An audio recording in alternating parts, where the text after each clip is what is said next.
Welcome to Legit News JA, where we give you trending news as soon as it breaks, each day and every day. Please remember to like and subscribe. Your support goes a very long way. With that being said, let's get into the news, shall we? Good morning, ladies and gentlemen. It's Legit News JA here. So guys, today we have some news coming out of St. Catherine. It's about an illegal counterfeit alcohol operation that recently was busted by the police. But before we get into that, please remember to like and subscribe. The support goes a really long way and it is much appreciated. So if you can, please do. Alright. But yeah, with that being said, let's get into it. So recently, on Monday, there was a joint police operation with the military that occurred in Old Harbour Road, St. Catherine. And with this joint police operation, there was an illegal bottling operation that produced counterfeit alcohol that was uncovered. Of course, it has been seized since then, and all the persons involved have been, they're going to be charged. There are actually 8 people in charge, and most of them, as you will come to see, are actually in a family. So there are 8 people, and the first person is Richard Gregory Sr., otherwise called Boswell, who is a 45-year-old vendor in Old Harbour. Orlando Gregory, otherwise called Dulas, who is a 50, a competitor of Gregory Park, Portmore. Sadiki Gregory, also called Salo, who is 30 years old, of Old Harbour. Brandon Gregory, otherwise called Popo, 20, of Richmond St. Mary. Jordan Gregory, otherwise called Sham, 22. He is unemployed from St. Mary. Richard Gregory Jr., 19, of Johns Road, St. Catherine. And Oshin Gregory, otherwise called Lisa, 24, and he's a shopkeeper in St. Catherine. And you have Amoy Palmer, otherwise called Abby, who is 21 years old, of Gordon Penn, St. Catherine. So these are 8 people tied to this illegal counterfeit liquor operation that was recently seized. So all 8 of them produce illegal counterfeit alcohol. So basically what they did was they would create their own alcohol. They would have a chemical process through which they would create their own alcohol, and then use brands or the established brands, get their bottles, their copyright basically placement, and they will put their alcohol in those bottles and then sell it, misleading people into thinking that they're actually buying the real alcohol when really it's not. It's their illegal counterfeit alcohol, and that's where their profit came from.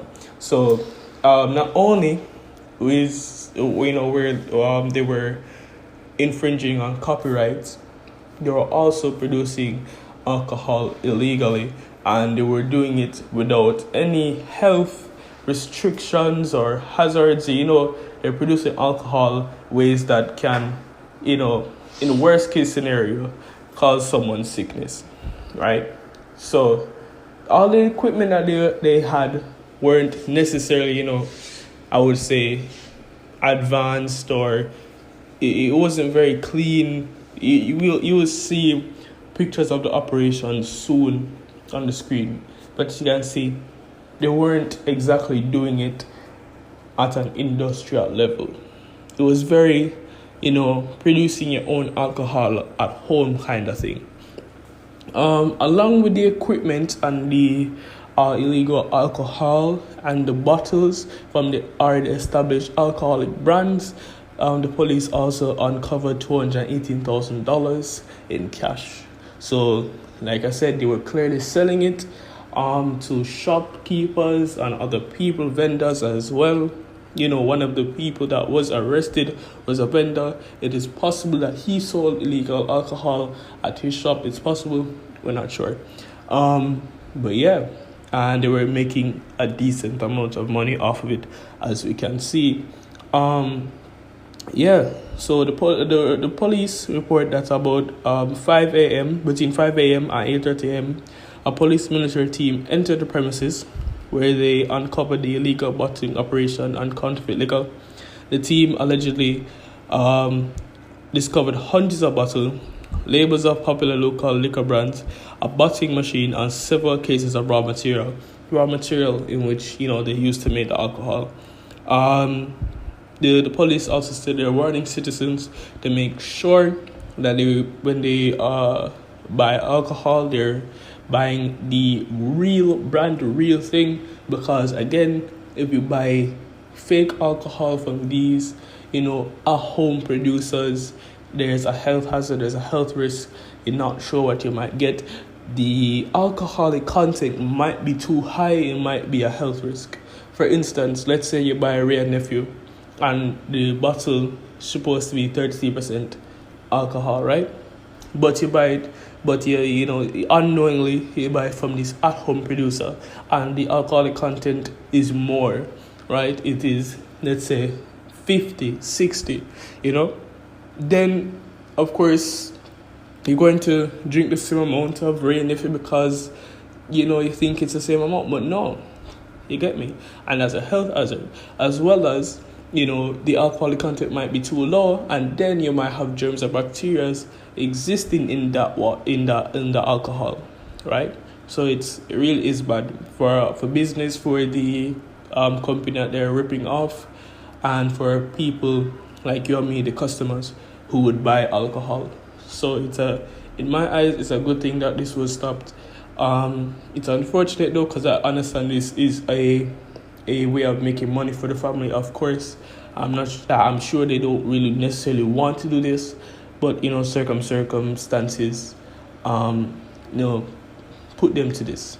So it's kind of unfortunate, but overall is for the better, right? But yeah, they're the family.